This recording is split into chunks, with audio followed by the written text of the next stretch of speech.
말씀 앞으로 오신 여러분을 환영합니다. 오늘은 99강 33장 두 번째 시간으로 성령의 임재를 지키라 라는 제목으로 말씀을 나누도록 하겠습니다.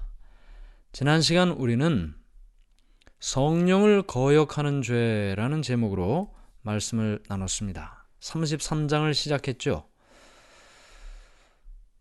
모든 죄와 모독은 사심을 얻되 성령을 모독하는 것은 사심을 얻지 못하겠고 그랬습니다. 성령을 거역하는 죄는 사심을 얻지 못한다.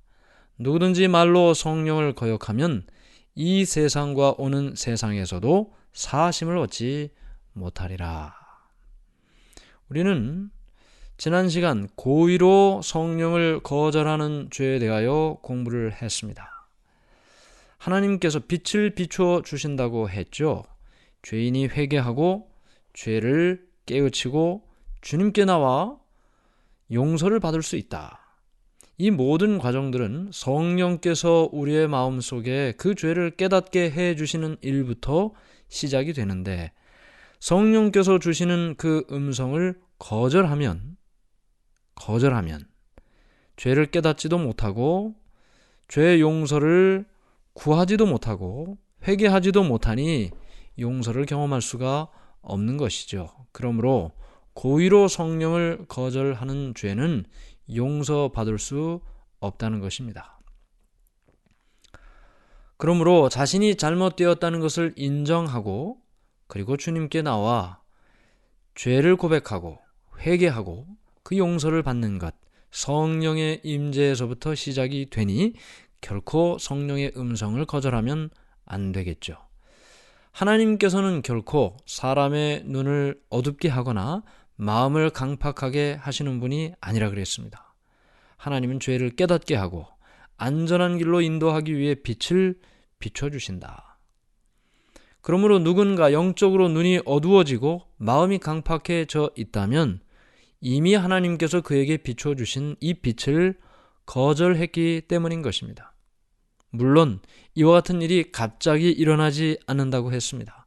조금씩 일어나고 또 거의 알아채질 못한다고 했죠. 비춰주시는 한 줄기의 빛을 거절하면 그 다음번 비추는 빛에 대하여 반응을 하지 않게 되는 것입니다.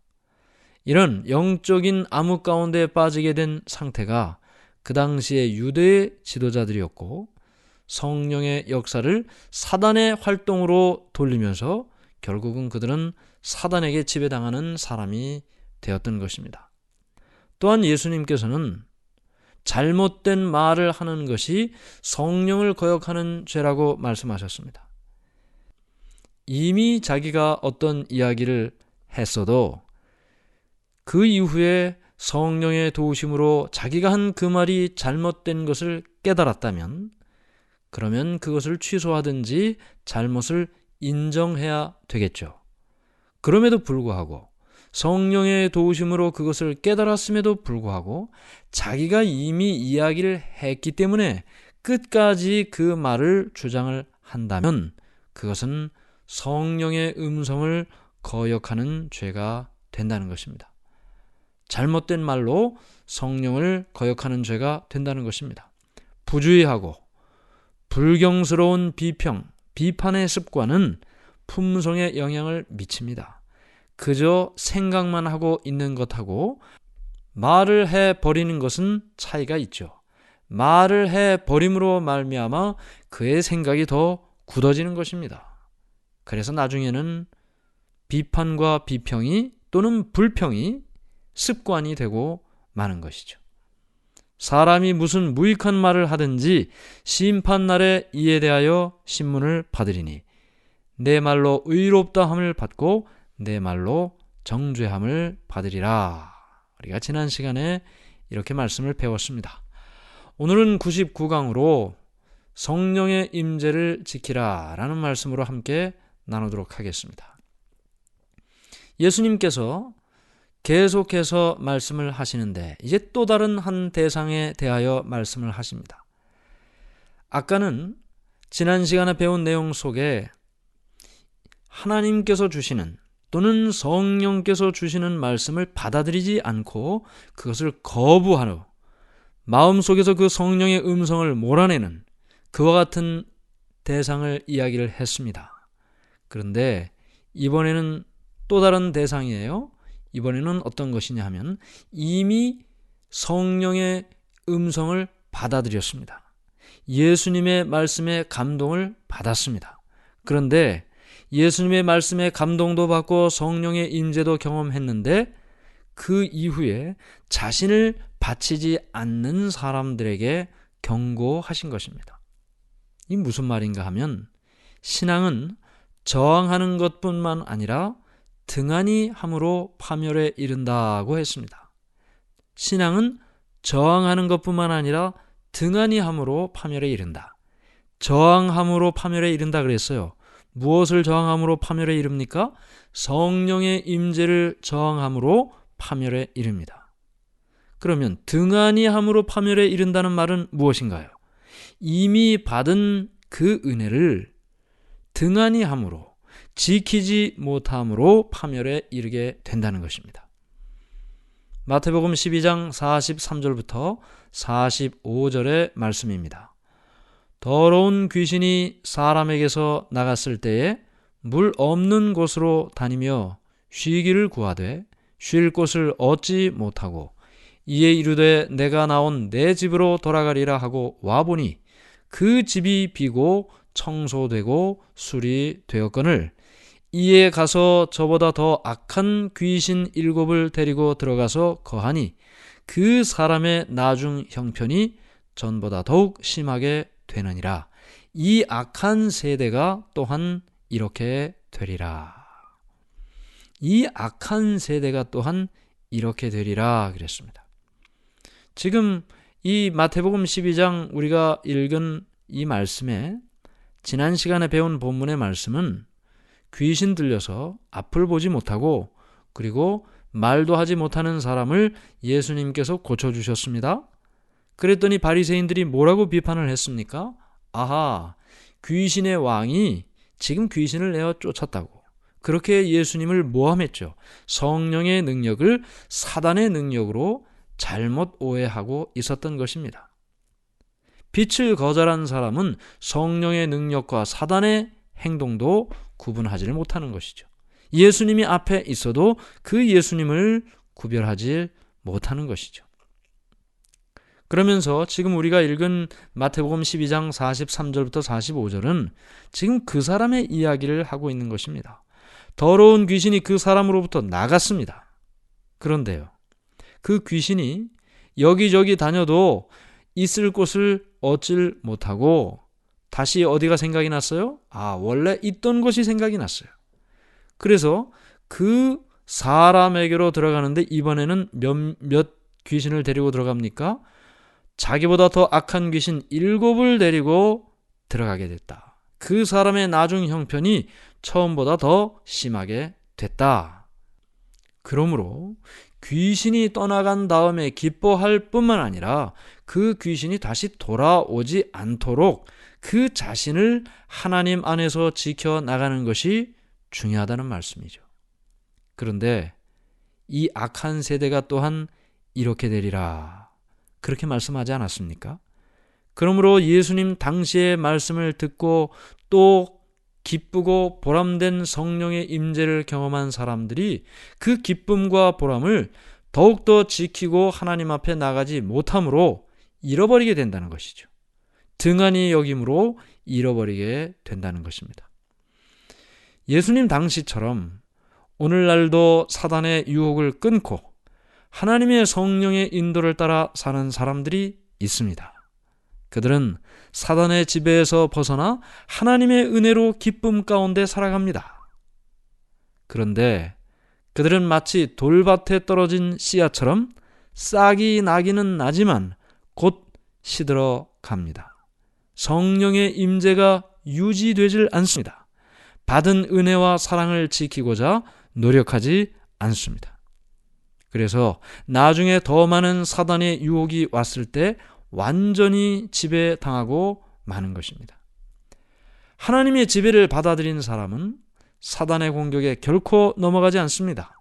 그러나 지속적으로 매일매일 우리 자신을 예수님의 지배에 맡기지 않으면 이미 경험했던 그 경험이, 하나님과의 경험이, 성령의 임재의 경험이 다 날아가 버리고 결국은 사단에게 지배를 당하게 되는 것입니다. 그러므로 받은 은혜를 지켜야 합니다. 받은 성령의 은혜를 간직해야 합니다. 받은 사랑과 은혜를 등한히 여기지 말고 소중히 지키려는 노력이 있을 때 사단의 지배에서 벗어날 수 있는 것입니다. 유대 백성들은 예수님을 거절함으로 용서받을 수 없는 죄를 범했습니다. 오늘날도 마찬가지입니다. 우리도 예수님의 초청을 거절한다면 똑같은 죄를 저지르게 되는 것이죠. 그 악한 세대의 사람들이 그와 같았습니다. 그러나 이 말씀을 하실 때는 어떻게 하라는 말씀인가요? 받은 은혜를 소중하게 여기고 그것을 지키기 위하여 매일 매순간 하나님과 연결된 삶을 살아야 한다. 기도를 통하여, 말씀을 통하여, 또는 봉사를 통하여 하나님과의 관계를 유지하고 살 때 우리는 비로소 성령의 임재를 유지하고 사는 사람들이 될 것입니다.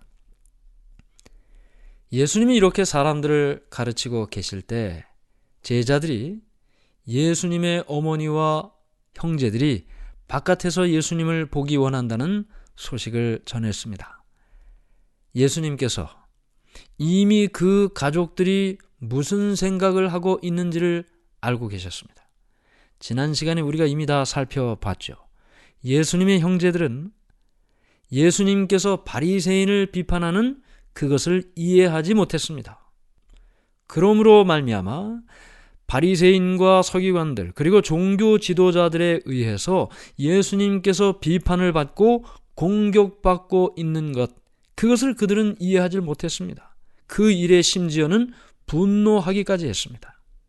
그래서 지금 그 말을 하기 위해 어머니 마리아를 대동하고 예수님을 찾아온 것입니다. 마태복음 12장 48절부터 50절의 말씀입니다. 말하던 사람에게 대답하여 이르시되 누가 내 어머니이며 내 동생들이냐 하시고 손을 내밀어 제자들을 가리켜 이르시되 나의 어머니와 나의 동생들을 보라. 누구든지 하늘에 계신 내 아버지의 뜻대로 하는 자가 내 형제요 자매요 어머니이니라 하시더라.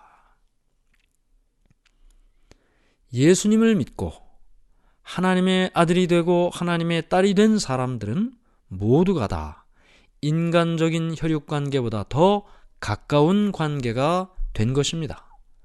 예수님과 하나님이 하나가 되신 것처럼 우리도 하나가 될 수 있습니다. 예수님의 형제들이 비록 육신의 가족관계라 해도 예수님을 개인의 구주로 영접하고 받아들이지 않는다면 아무런 유익도 없는 것이죠. 예수님에 대한 사람들의 적개심, 또 가족들이 예수님께 가졌던 적개심은 예수님께는 너무나 고통스러운 일이었습니다. 예수님의 가족들은 인간적인 관점에서 예수님을 판단했던 것입니다. 서기관과 바리새인들이 받아들일 수 있는 말만 예수님이 하신다면 불필요한 논쟁은 피할 수 있을 것이라고 그 가족들은 생각했던 것입니다. 그러나 그들의 짧은 인간적인 생각으로는 예수님의 그 큰 사명을 이해할 수 없었습니다. 그들의 거칠고 감사할 줄 모르는 말은 예수님의 품성에 대해 아무것도 알지 못했고 또 예수님이 신성과 인성이 함께 있음도 구별하지를 못했습니다. 예수님께서 자주 슬픔 가운데 있는 것을 보았지만 위로는커녕 오히려 말과 행동으로 예수님의 마음을 상하게 할 뿐이었습니다. 그때마다 예수님의 예민한 성품은 괴로움을 겪었고 순수한 동기는 오해를 받았고 원대한 꿈과 사업은 이해받질 못했습니다. 가정의 가족들이 이해하지 못한다는 것, 그것은 너무나 괴로운 일이었습니다. 그래서 예수님께서는 오해가 없는 곳으로 가서 위로를 얻으셨는데 그것이 바로 나사로와 마리아 그리고 마르다의 집이었습니다.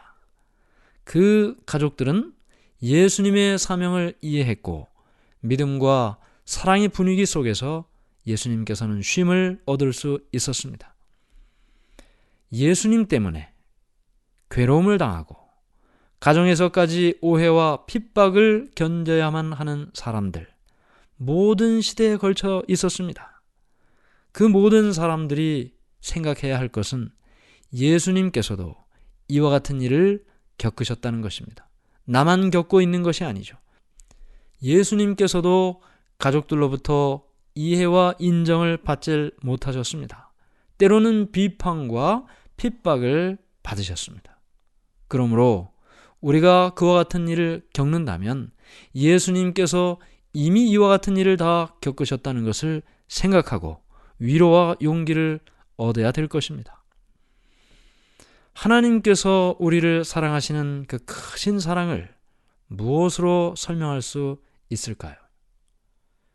모든 일들을 통해 하나님께서 우리를 사랑하신다는 그 사랑을 우리가 다 이해할 수는 없는 것입니다. 그러나 그것을 다 이해할 수는 없지만 우리가 매일의 삶을 통해 하나님과 연결된 삶을 선택하고 그렇게 살기를 노력한다면 우리는 경험을 통해서 우리에게 대한 하나님의 사랑이 사실이라는 것을 알게 될 것입니다. 우리는 하나님의 사랑을 받는 존재입니다. 나도 그렇고 또 내 옆에 있는 사람도 그렇습니다.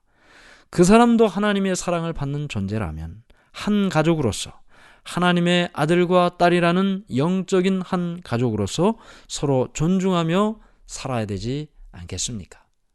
왜냐하면 그가 참된 나의 가족이기 때문이죠. 오늘 성령의 임재를 지키라. 누가 내 가족인가? 이 말씀을 통해 하나님의 성령의 임재를 지키고 사는 우리가 되기를 간절히 바랍니다. 하늘에 계신 하나님 아버지, 하나님의 은혜를 감사합니다. 우리가 하나님께서 주신 은혜를 이미 경험했습니다. 성령의 임재를 이미 경험했습니다. 받은 은혜를 지키기 위해 노력하게 하시고 우리가 받은 은혜를 소중하게 여기고 결코 등한히 여기지 않으므로 우리에게 주신 은혜를 하늘까지 이어갈 수 있도록 해 주시옵소서. 누가 내 가족인가? 내 아버지의 뜻대로 하는 자가 내 형제요 자매요 어머니이라고 말씀하신 예수님의 말씀을 기억하면서 우리가 주님을 믿는 믿음 안에서 하나님의 아들이요 딸로서 한 가족이 되었음을 생각하고 어디에 있든지 서로 함께 기도하고 존중히 여기며 살게 해 주시옵소서. 예수님의 이름으로 기도드리옵나이다. 아멘.